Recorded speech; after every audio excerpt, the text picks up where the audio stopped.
Now, even faster than the wizards for creating reports is the Quick Report button. However, to make full use of the Quick Report button, I would certainly recommend that you create a query first that reduces the amount of columns and data you wish to see, and then create your Quick Report on that query. So the first step is to create a query in Design. It's still looking at my customer's data, but we're only interested in the first name, last name, country, total purchase and date first purchased for not everybody, because if I view that now, although I'm not seeing all the columns, I am seeing all the rows, all 18,500 of them. I just want people who have purchased more than $9,000 this year. I view that and I see that is much reduced, 46 individuals out of our 18,000. So we save that query. QRY Big Spenders 2013. Okay. I can then close that query. I have it sat here, ready to rerun. So if anyone else falls into that bracket, they will then be brought into the result of that query. Then I would like to create a pretty report so that I can export that and send that off to my line manager. With the data in place, I can then simply go to Create. This button here in the Reports group is the Quick Report. It will create a quick report based on the object you have selected.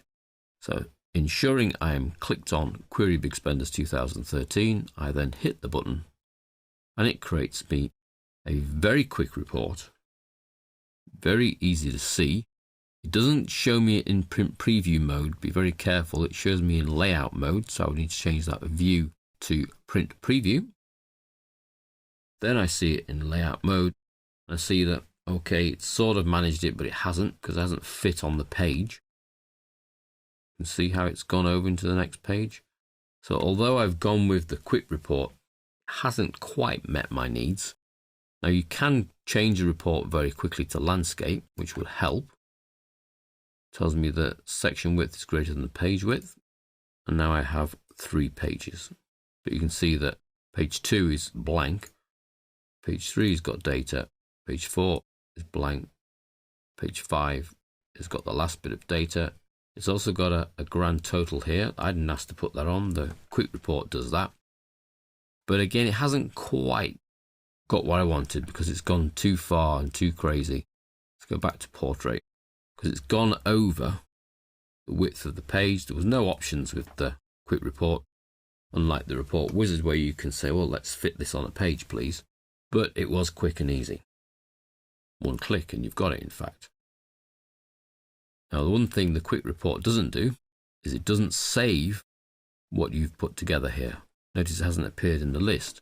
If I close print preview and then close the report, I'm then asked if I want to save the changes. If I say no, the report is not entered into my object list of reports. So the report is very quick and very easy, but lacking in any control really over the width. But once we move on to editing the layout of a report, we could use our skills there to change what the quick report has done.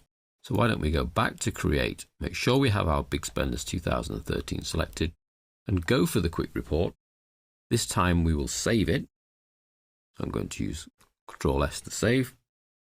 Same as previously with our reports. Let's put RPT as the file name prefix, and then OK. And then print preview, we see that it's exactly the same problem as before. It's too wide for the page. If I try changing the landscape, all this bit here is still being used anyway. But our next step is to look at the design of a report ourselves and look how we can manipulate what the wizard has been doing for us, whether that's the step-by-step wizard or this quick report option, which is simply 2 clicks. 1 click on the object, 1 click on the report button.